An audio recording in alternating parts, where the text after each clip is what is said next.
All right, welcome to the latest episode of Real Forecast. I am Tim Gordon, CEO and founder of the Black Real Awards, and I am joined by our nominating chairman, Cordell Martin. Just a wave, that's all we get. All right, okay. and one of the Black Real Award voters, Charles Kirkland, who also is my co-host on Keeping It Real with Film Gordon. So I invited him to come over and share as the only person on the show who actually has a vote. So this is very interesting as we're doing Real Forecast. In this episode, we're going to be looking at lead performances in the lead actor category, as well as the lead actress category. And as always, we tell you guys, Cordell Martin, take it away, man. Let's look at who our top contenders are in these categories. All right, let's kick things off with Outstanding Actor. Oh boy, woo. Oh man, this is tough. All right, let's look at the field and analyze it. You got royalty on the screen, and we start off with Mahershala Ali in Swan Song, a film that I have not screened yet. I don't think, Charles, you've seen this movie either. I've read about it. They have not made this available to us right now. I think it debuted at AFI, and from what I'm reading, Mahershala Ali is really good. But if you look at his track record, he is a 3-time Black Real Award nominee and a 1-time film winner. Cordell, he has wins on the television side. Am I correct? He does. Okay, so Mahershala Ali is a young, well, when I say young, he's in his 40s, but he's an up-and-coming budding star. And from everything I've heard, this film is great. Can't speak on what his chances are because I haven't seen it. I know the buzz on it is really strong. But again, I think, I made this joke on our last show. Mahershala Ali is the name you know. I mean, it's hard to vote against Mahershala Ali. Everything he normally does is of quality. Charles Kirkland, what say you about Mahershala Ali's chances this year in lead actor? There's not much I can say because, like I say, I haven't seen the film. I haven't even seen a trailer for this film to know what's happening here. I mean, I've heard good things, but I haven't yet to see anything. The only thing I know about Mahershala for this year is that he was the surprise voice in the Eternals. So, hey, we'll see. We'll see about it. Oh, man, you spoiled it for people who haven't seen it yet. They don't know where it's coming in. By the time you hear it, it's too late. Cordell, here's a performance that a lot of people have not seen yet, but it is Mahershala Ali. So what are you thinking? And I went based on just with his name. I mean, in his career right now, I mean, the fact that he won a couple of years ago for Moonlight and was nominated for Green Book. And now this is kind of his foray into leading man status with Swan Song. I mean, the fact that he got strong notices out of AFI, and he's a solid actor, in my opinion. I think he will probably make the top 5. Also, it's going to premiere, I think, on Apple TV. So once again, it's just another streaming platform that will be more accessible for voters to watch versus just in theaters. Got you. All right. Who's up next? Whew, wow. We literally just had this on our last show. We talked about this film, 9 Days. 9 Days is an amazing story that I don't think, despite the fact that I love Winston Duke, I think he's really solid in this film. I just don't think enough people will see this. The fact that you have this as a main contender is to me a little misleading because he can only be a contender if enough people have laid eyes on the film. And I'm not sure if that's going to be the case. Charles, am I wrong here? I think in our last show, I talked about one nomination being the weakest in the field. And this is not to say that Winston Duke's performance in this film is weak by any measure. I think the early showing and the lack of people seeing this film is really what's going to hurt him in this category. Cordell? Yeah, I mean, it comes down just to visibility. I think if the studio pushes it specifically to our voters, I think once people watch it, you can't deny his performance. out of the 5, I think he's the weakest in terms of just the ranking of being nominated. But if enough people watch his performance, I think he will be one of the top 5 nominees. Got you. All right, let's move on. And who's up next? Wow, boy, this is the man of the hour right here. Jonathan Majors, man, is white hot. He is having the year of years. Early this year, Lovecraft Country. He comes back, even though that performance is not eligible next year. He Who Remains in Loki. He comes back, and now he has The Harder They Fall in the Chamber, and he's also working on his MCU follow-up, or his debut in the MCU, I should say, as Kang the Conqueror. Jonathan Majors is super hot right now. He's a guy who, despite the fact that he has 2 nominations and no wins, he is somebody that I feel we will see his name. He will move on to the next stage of award season after December the 16th. Charles, is there any reason why this man's name will not be called on December the 16th? None whatsoever. None whatsoever. and he's at that point where we're not even worrying about him getting nominated. We're worrying about whether he's going to actually win or not. So, yeah. I mean, that's where we are with Jonathan Majors. Cordell, what say you? Yeah, I agree. Jonathan Majors is just one of those actors that this is just the tip of the iceberg. I expect him to just rack up nominations within the next decade, just based on the films that are being offered to him, and that he's one of the best young actors out there that I think could reach that echelon like the Denzel and Will Smith and all of them in terms of just having a consistent career for years to come. Well, that's interesting, man. So who's up next, man? Well, Will Smith. Oh, you talking about this echelon? Will Smith. I'm not gonna waste a lot of time on this.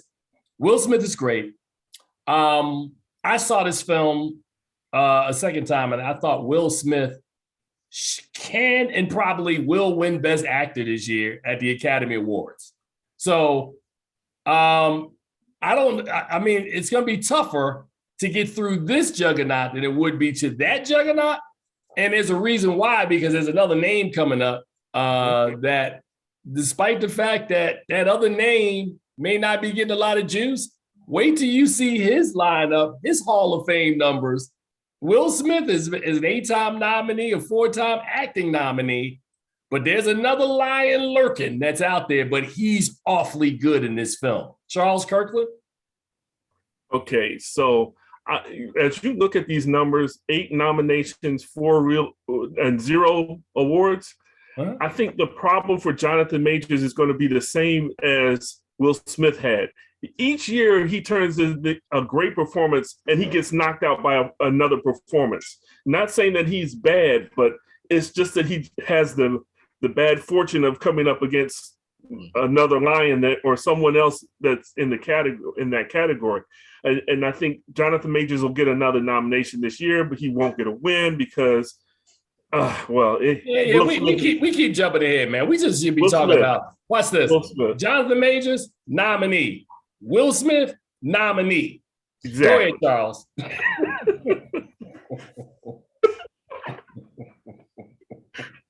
Oh, hey, I told you there was another line lurking now. So Will Smith, Charles and I and Cordell and I have talked that Will Smith was great in Ali early in our Black Reel Award tenure, right? He had the misfortune of being great in that film the same year that this actor was great in Training Day. Several years later, Will Smith put out The Pursuit of Happiness, was great again, and then he ran into another actor named Forrest Whitaker, who did The Last King of Scotland. He came back with concussion. Will not die. Will comes back again, and who did he run into again? Was it Washington for Flight? Hey, man. Was it Denzel? Was that the Denzel year? I think that was the Denzel year. I think it was Michael B. Jordan in Creed. Oh, Michael B. Okay. All right. So I say that to say that Denzel Washington is literally, he's like, as LL would say, he's the GOAT. of the Black Reel Award game. 21 nominations, 7 wins, 14 times he's been nominated for Outstanding Actor with 5 wins in this category. But guess what? Well, we won't talk about that now. Denzel Washington, I think, is the name you know. And despite the fact that he's not getting a lot of buzz around the tragedy of Macbeth, I think his performance is strong enough that he'll be included in whatever field we have for actor because he's Denzel Washington. Yep. And Cordell, look, until that changes, I don't know what else to say. The numbers bear it out. He's the most dominant performer in the history of our awards. Mm-hmm. Yeah. Charles, you got anything on that, man? What else is there to say? I mean, basically, he's Denzel Washington. 21-7. So basically what the numbers show you is every third nomination he gets, he wins. And when he's an outstanding actor, it's almost like a little over every third time. Denzel Washington is just dominant, man. We will go down and look at him one day because we may never see these numbers again for anybody in our field because there's so much talent now. Denzel Washington, to Charles's earlier point, have we had the Black Reel Awards 10 years earlier? Man. Can you imagine what Denzel Washington's numbers would be now? Like we didn't do anything with Malcolm X. We didn't do anything with Devil in the Blue Dress, Crimson Tide, He Got Game, Hurricane. Well, we did have the Hurricane because that came in, but man, Denzel Washington is pretty special, man. Soldier Story. Yeah. Pretty much. Cordell, do you have anything to add? I mean, when you put it together like this, it's like, I know people at home are like, damn. I mean, I will say, since Fences, Denzel hasn't really been in favor with the voters. I mean, there's been a few films he's released and, he hasn't gotten by just on his name recognition, which is good because it just shows that our voters make informed decisions when they're voting as opposed to just checking off the most popular name. So just to see him back in form with the tragedy of Macbeth, I mean, Will might be the one winning the Oscar, but if I were a betting man, I think this might be the one that's gonna win Best Actor here. So let me I disagree with Cordell. I think Denzel will get his comeuppance this year when Will Smith. But my point is that every time I just look at this sheet, man, and just think that you got to remember, Charles, the Black Reel Awards is going into its 22nd year, which means there's only been 21 ceremonies before this one. How do you have 21 nominations in 21 years, man? What? Oh, don't forget there'll be years he's got multiple nominations. He's been a director and an actor. He's been an actor and a supporting actor in a year. So I mean, sir, yeah. He's averaging 1 nomination a year for 21 years, man. That's what I'm trying to tell you. I'm not saying it's not impressive. I'm just saying that's how it happened. Cordell, would you watch this? Let me say this to Cordell. Cordell, he's averaging 1 nomination a year for the life of the awards. I know. I mean, at some point it's going to slow down and stop, and we're just going to be like, "Wow, did we witness that?" Yeah, one interesting fact: out of his 14 nominations, he was actually nominated in 2 separate years against himself for 2 performances in 1 year. So now the only other person, and we're not doing those today, is when you get to director with Spike Lee. Spike Lee is just ridiculous. Spike Lee has how many total nominations in 21 years? I think 28. Wow. Yeah, I mean, so clearly when you look back on the history, and the history is still ongoing, but it is very impressive, man. And I know we spent a lot of time, but I just wanted to see Denzel Washington's numbers. All right, so let's look at this now. This is interesting, these spoilers, man. Frankie Faison and the Killing of Kenneth Chamberlain, which is a film that Cordell has been made available to our voters, right? Mm-hmm. Anthony Ramos in The Heights. Oh, man. Yahya Abdul-Mateen and Candyman, Caleb McLaughlin, and Concrete Cowboy, and Michael B. Jordan in the Journal for Jordan. Now, A Journal for Jordan has not been made available to many critics yet to see. Kenneth Chamberlain is a smaller film. I don't know, man. Michael B. Jordan is strong, but in a year like this year with the lead category that we have, I just find it hard for any of these guys. Like, was there anybody weak in that original sheet? Because I don't remember. I know we had Washington, Mahersla Ali. Oh, you had Winston Duke. Now, Winston Duke is the one guy that I believe that could be taken out. And it depends because Michael B. Jordan is such a hot name. If he's good in Journal for Jordan, I could see that as him jumping over and jumping into the top 5. What are you guys thinking, man? I'll start with you, Charles. I honestly, myself, I would say Anthony Ramos has a great shot of getting in, even though In the Heights premiered, what was that, July or something like that? Yeah, it was early. It was early this year. And then also you got to remember that West Side Story is coming out, and we just had Tick, Tick, Boom. So there have been several other films that sort of cloud that are not necessarily similar, but these movies that are musicals that kind of do stuff. So I don't know. But go ahead with your original point. No, well, I'm just saying out of these 5, and for the simple fact that I haven't seen A Journal for Jordan, I have no idea what that performance is going to be like. Right. But Anthony Ramos to me would be the lead to come out of this set to try to supplant Winston Duke in the top 5. Cordell, what about you? Definitely could see Anthony sneaking in, but I wouldn't also count out Frankie as well. Just because since we did screen for the voters, there have been times where we screen those small independent films like Your Crown Heights or Bull with Rob Morgan, who snuck into the Best Actor category this year, that all it's about is visibility and screening. And once you do that, then it's up to the voters, but they just need to have the opportunity to see these films. And now voters do see it. Frankie could sneak in over Winston Duke just because of, the accessibility to the voters to watch it. I got you. All right. We got any other, any other contenders in this category? Ooh, Kevin Hart in Fatherhood, Leslie Odom in Needle in the Time Stack, Without Remorse, Eddie Murphy. Yeah, I don't know why he put this slide on here, man. Leslie Odom is probably the best thing on this slide, but the rest of these movies, man, let me rephrase that. The rest of these performances, nah. Charles, anything that moves the needle? I know Cordell does things for a reason. I mean, he had to have this outside contenders category. And so, yeah, I respect all the work that these people have done. Congratulations to them for making the outside contenders category. Wait a minute.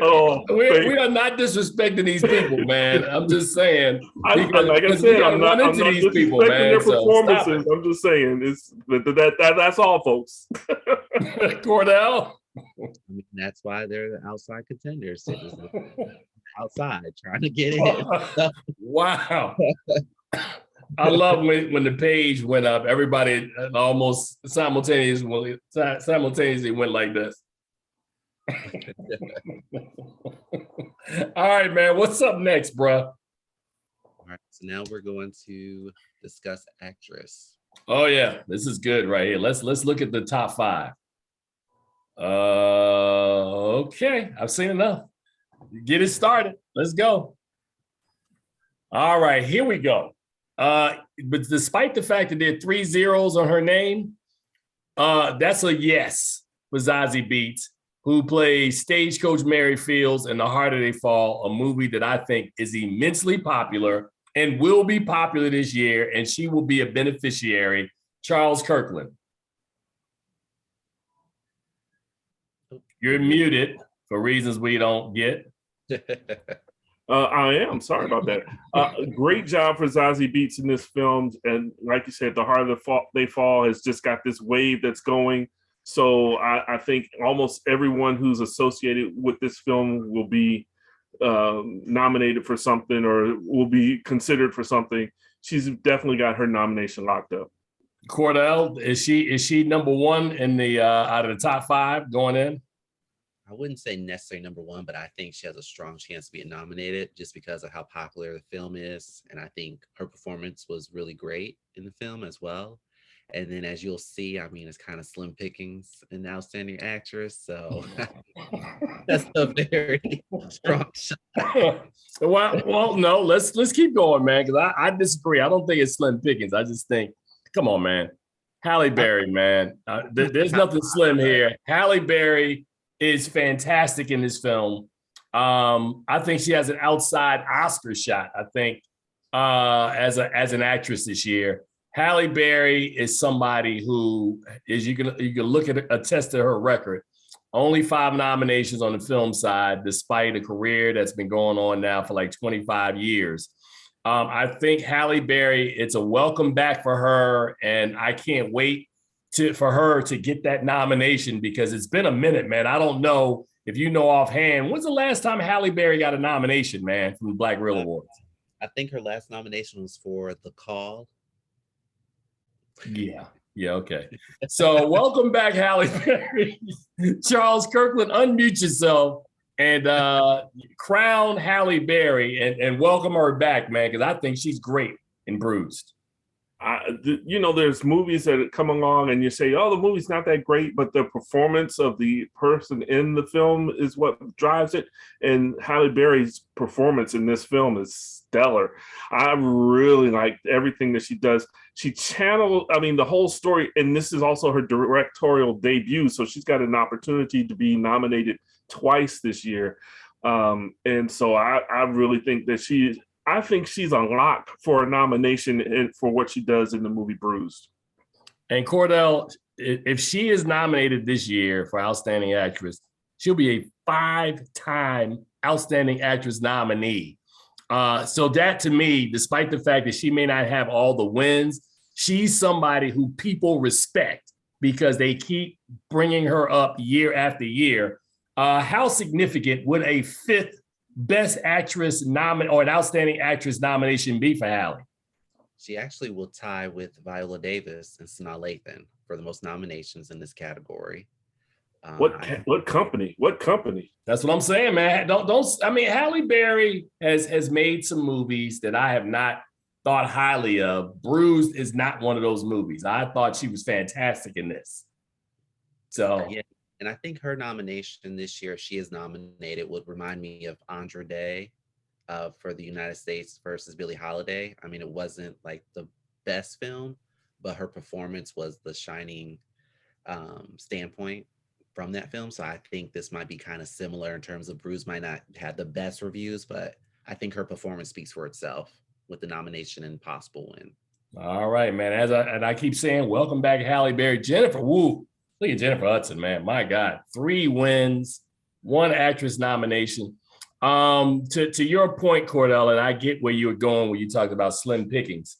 Unlike on the leading man side, when we had, several really, really strong guys in the field, I think Jennifer Hudson, man, is another name that, despite the fact that the movie may have underachieved, I think Jennifer Hudson stands out. And I think in this company, I think it's a relative expectation that she will get acknowledged for her work in this film. Not saying, I don't know what her chances are when she's in the next level of how they will vote for her, but I think she has a great shot of being among the 5 names that announced as a nominee, which would bring her 2nd Outstanding Actress nomination, her 7th nomination overall.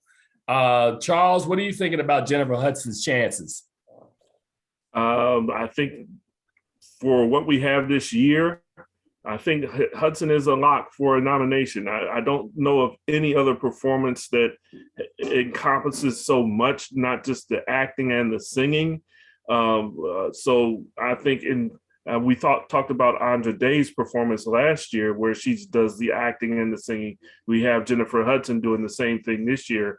So I pretty much think that yeah, even though it's not that great of a film, a lot of people didn't love it as much as they should have. Her performance in it is decent enough for her, good enough for her to get that nomination. Cordell, we're looking at, you're looking at her numbers, right? And Jennifer Hudson is probably now about 15 years in the game. She's got a lot more work to do. How do you see her trajectory coming along? I mean, she's won, 3 times. This may not be the strongest performance she's ever turned in, but it is a strong enough performance to me to merit her being mentioned again as a nominee. What are you seeing regarding her arc of where she started from Dreamgirls to now? Yeah, it's very interesting. Just because of how huge she was with Dreamgirls and how much attention she received, that you would have thought that the roles would just come piling in after that. But like we discussed before, there's just a common thing that happens in this industry where for Black performers, specifically Black actresses, is really tough.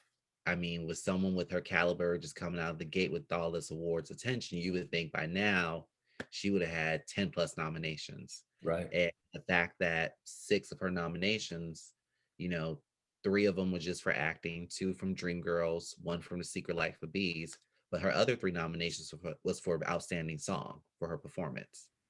So for her to come back into the acting contention as an acting nominee, it's great just to have her back, in the forefront with the rest of these actors and actresses. So wait a minute, I was going to let this go, but you said something that I really want to comment on. The big difference, I think, with Jennifer Hudson is that, like, we've seen folks who sing who more or less transition and get into like normal acting where every performance doesn't have to be about song, right? Jennifer Hudson is not that actress, right? So you think about her in Dreamgirls, we think about her in Cats, now Respect. And I'm trying to think, I know she did the film with Alicia Keys and Queen, The Secret Life of Bees. Secret Life of Bees. What else has Jennifer Hudson done, or has the majority or the lion's share of the movies she's performed in, she's had to do a dual role of singing and acting? I think just those 3 that you mentioned. I think she was in another movie, Black Nativity, years ago. Which was a musical. Yeah. Wow. I think the other film, this was a horrible film, but she was in the Winnie Mandela movie. Yeah, about that. I apologize because that one had been totally cleansed from my palate, and now you brought it back. Like, yikes.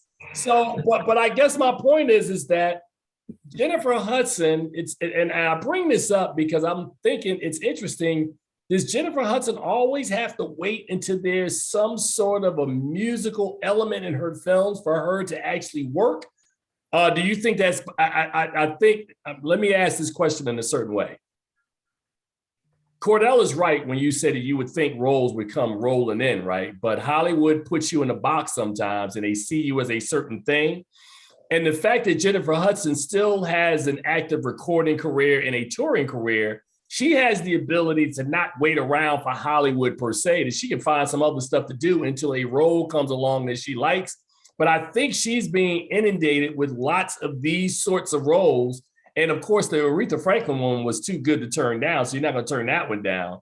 So I don't know. It's going to be really interesting, man. I hope we don't look back at Jennifer Hudson in another 10 or 15 years and go, dang, man, the only thing she ever did was movies where she sang or she played a singer in these films.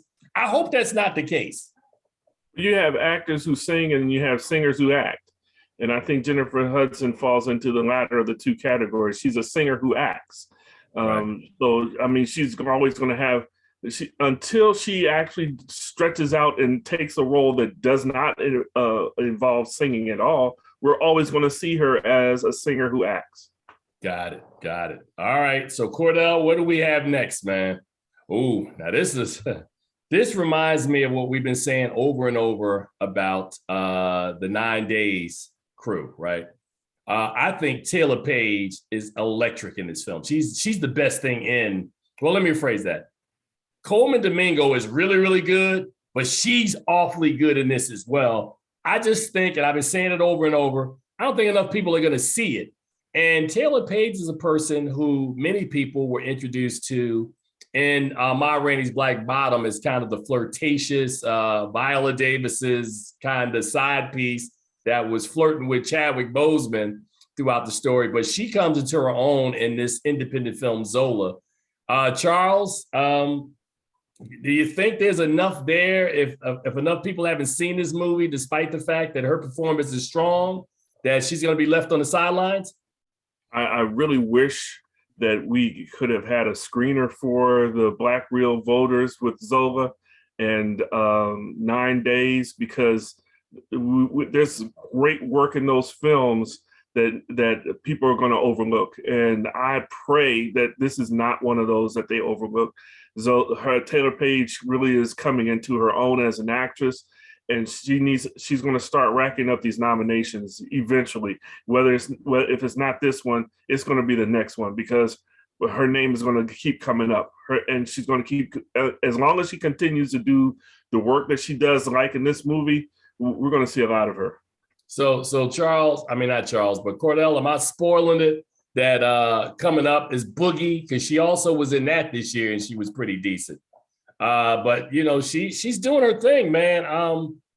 You know, I don't know, man. I get frustrated because I understand that there's a certain methodology to how this season works. And, you know, I hate to sound like a broken record when you say over and over, hey, man, it's a great performance, but nobody saw it.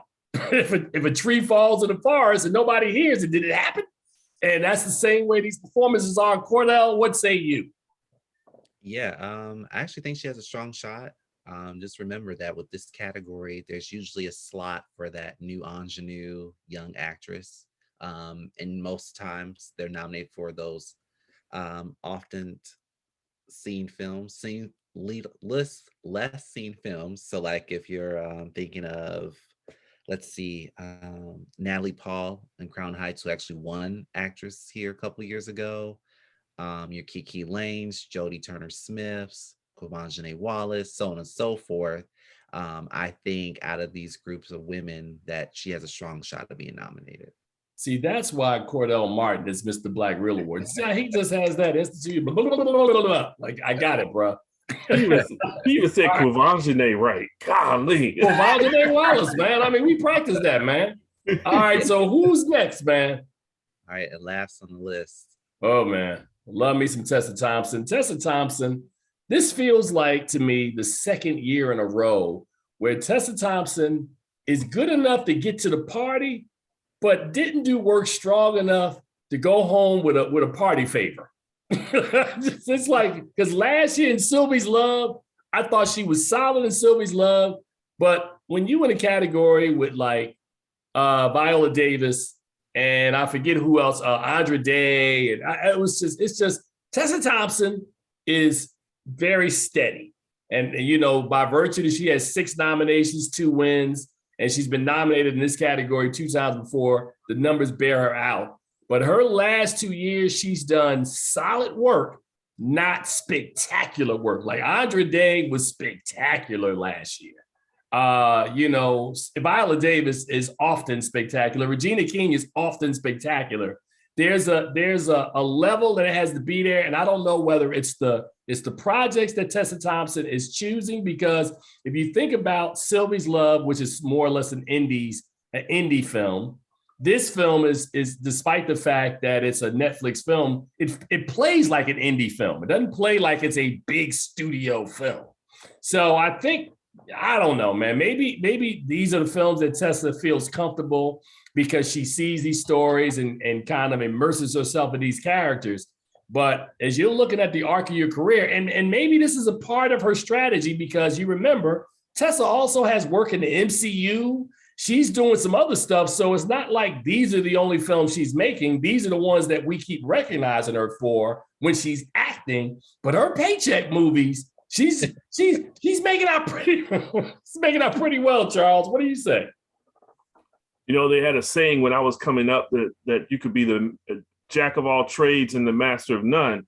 And I think Tessa Thompson is one of those people. She's everywhere. She can do, her range is incredible. Like you said, from MCU movies to the small independents. And she's always very good in all these movies. But maybe she needs to find a lane that she can get in and ride that lane so that she can, get to that next level where everyone can say that she's a stellar actress. I think she's a very good actress, and I think she deserves a nomination for passing because of what she does here, and also because the field is kind of light. But like I said, jack of all trades. She can do it all. All right, so Cordell, before you get on to the next sheet, man, what are you thinking about Tessa Thompson? Because the more I think about it, I think that, there is a history of actors. And I remember back maybe 25, 30 years ago, Bruce Willis made a living out of doing this. He would make these small little indie films, and then he'd turn around and make Die Hard.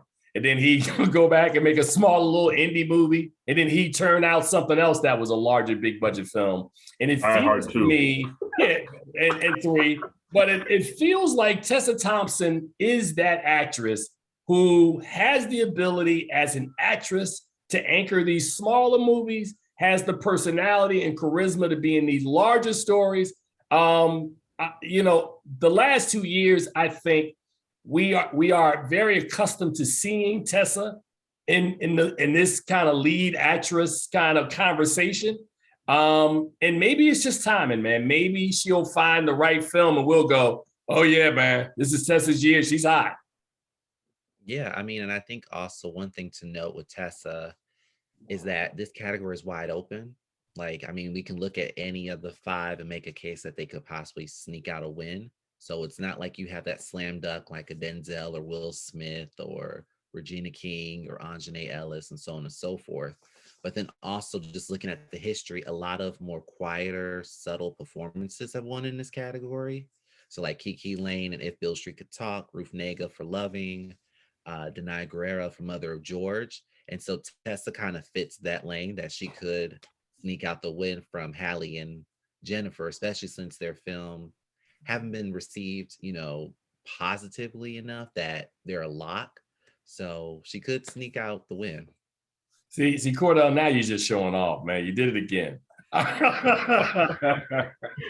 Cordell is just the master of knowledge. All right, man. What else? Who are the spoilers in this category? Let's see if there's a spoiler that can take out since the field's not strong. Now, this is interesting. Naomi Harris, who I have a lot of respect for, is in Swan Song, right? So we had Mahershala Ali as a contender. You have her as a spoiler in a field that's not too strong. If this film from Apple Plus gets in front of enough people, Naomi Harris might have a shot. Brittany, and this is for which film? Brittany S. Hall for Test Pattern. I'm not familiar with that film at all. So that would be a spoiler if she can get in. Shantae Adams in a film that we haven't seen. And then also there's Cynthia Rebo and Needle in a Time Stack, which I thought her performance was good. I'm not sure if it's able to leapfrog into the top 5, but you never know. And Tiana Paris in Candyman, I thought, while Candyman was sort of a horror film, I thought she brought what I call the reality to the story. Like, this is crazy. I'm like, I know. Charles, anybody in here that you think that has an opportunity to crash the party and receive a lead actress nomination? I like to think that the Black Wheel voters are smart and that they really take the time. But Cynthia Rebo's name is Cynthia Rebo. So, I mean, it's possible that she could sneak into the top 5 just based on her name and a performance that wasn't that bad either. So, I mean, and then you got Naomi Harris in Swan Song. We don't know what it is. We have no idea what it's going to be. So out of these 5, I think it's those 2 that have an opportunity that they could possibly sneak into the top 5. Cordell, what are you thinking? Yeah, I agree with Charles that Cynthia and Naomi out of the 5 will be the 2 to look out for.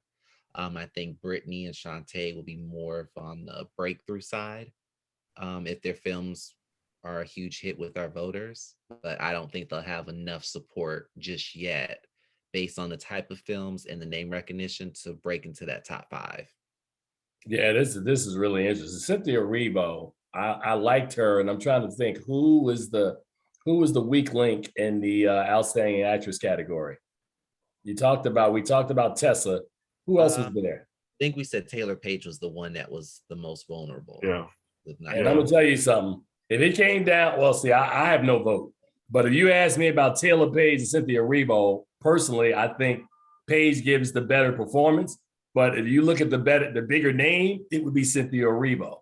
And in the case of Naomi Harris, is another one with a bigger name. So Taylor Page, you're right, might be hanging on. We will see. It's going to be interesting. Who else? Are there any other contenders in this category? Yeah. Oh man. Oh. Ooh. Wow. Wow. Wow. Pass, Charles. You know, the funny thing about this is that before the passing, I don't even think Rebecca Hall would have been considered in this category because who knew, right? So I think that's kind of funny. And Tiffany Haddish. Wow. Thank you for the outside contenders, Cordell. I appreciate it. You know what's funny, Cordell? This is why I bring Charles onto the show, because that would be something Tim Gordon would have said if Charles Kirkland wasn't here. And he's absolutely right. But yeah, wow, I'm like, Rebecca Hall. Oh, yeah, that's right.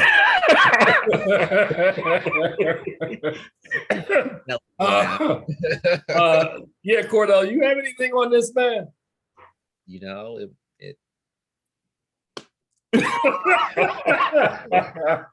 Hey, and again, you're at home watching. We are not disrespecting the people who have made these performances. We're just saying, for the fact that we're talking about being a Black Real Award nominated actress is a big deal, right? And the voting academy that we have is not willy-nilly just going to never mind, don't say that. They're not going to make decisions, as Charles said, without studying the candidates, knowing the films. There are a lot of voters that belong to different guilds that vote for these awards. And despite the fact that I've seen every performance in this category except 2, no, none of these ladies have a shot to break in. Now, we talked about Cynthia Rebo and Naomi Harris as spoilers having a really good shot. I don't think anybody in this category can leapfrog any of those first 10 people and get in as a top 5. Nope. All right. And nobody else has anything to say. Stop smiling, man. What's wrong with the both of y'all, man? We happy. All right, Charles. All right, Cordell, what's next? That is all. Okay, so that is our forecast. So right now, I think that I don't think it was slim pickings, man. I think it's just a fact that in each category or each one of these that we break down, I just think there are some women who are just much more stronger than other ones. Like, they've got films that have been more accessible. They have names that people know. There's only been several occasions, like you talked about Quvenzhané Ellis, Jennifer Hudson, of people who burst onto the scene. But if you're bursting onto the scene as a first timer, you got to come to the table with something strong. And when Jennifer Hudson came out with Dreamgirls, it was like, hey man, she's the first timer. Yeah, she's the winner. Or Quvenzhané Wallace is, I can't even say her name. She's getting nominated. She's strong. So if you're a first timer, you're not bringing that kind of heat to the table, you're going to be on the outside looking in until you go out and do some more work and come back with something that is of the quality of the Viola Davises, who, to Cordell's point, when we talked about it earlier, Viola Davis, I remember the first time I ever saw her on film was in Antoine Fisher, when she had that snot bubble cry on the couch. And I was like, okay. Then she came back with Doubt, and the rest of it she's been going up ever since. You think about Regina King, like we talked about earlier. Regina King, man, I watched her, play little supporting roles, and she just stayed with it. And she started hitting. And when she got in there and started hitting, it still took another 10 years because we knew who Regina King was, but she still wasn't getting the love from the national mainstream media. But by the time you get to what was the American Crime, and when she started doing Watchmen, after that, it was like, she's Regina King. So it takes a minute, man. And that's why I said, man, even though we're laughing at some of these actresses, I just want to make sure that people at home know that we're not trying to clown them. We're not being disrespectful, but we're just saying that if you come into the table as a first timer, you got to be coming to the table with some heat. You got to be coming to the table with some projects where people like, yeah, I saw that. You had Taylor Russell in there for Escape Room Tournament of Champions. Sir, as they say on the street, that's not going to get it done. All right, man. So any last thoughts on the real forecast that we did for our leading actresses and leading actors? No, I think we pretty much know where we're going with it. Yeah, and you know, again, we had the marvel at Denzel Washington, man. I mean, that you know, I just look at that, man. That just shows a level of consistency that is hard to duplicate, man. And as I said, there's only one other person who has that level of kind of consistency over the course of 20 years, and that's Spike Lee. So you're talking about a list, you know, like one of two. So it ain't a lot of people, man, that can come to the table with that year in, year out. That every time you see that name, you check it off in the box. So, you know, you've got people talk about Susan Lucci. Susan Lucci was nominated for 19 times before she finally won. I know Spike Lee has only won Cordell like 3 times. Yeah. In like 28 nominations. Yep. Yeah, so Spike doesn't win a lot. His name is on the ballot a lot, but he doesn't win a lot. But it just says, man, that this is really something that, you know, I'm glad that we have Cordell Martin, who hasn't been with us since the beginning, but has totally immersed himself in the history of the Black Reel Awards as our chairman, and does a great job of getting information out to our voters every year. Charles Kirkland, who rode with us as one of the voters who participated. So we're going to bring some other voters to the table because it just can't always be Charles Kirkland. But I want to find out some other voices of Black Reel Award voters and how they feel about some of these forecasts. And we'll have more of these coming up as we're leading into nominations, which happen and will be announced on Thursday, December the 16th. Cordell, do we have a time? Is it noon, 9? What are we doing? Noon? Yep. All righty. So stick with us. So I want to thank you guys one more time for a very entertaining conversation, especially that laugh track that y'all guys had at the end, man, of the spoilers. That was funny. Looking at both of you, Cordell pushed his chair back. He was like, "Woo!" You guys take care, man. I'll see you guys on the other side, man. You enjoy.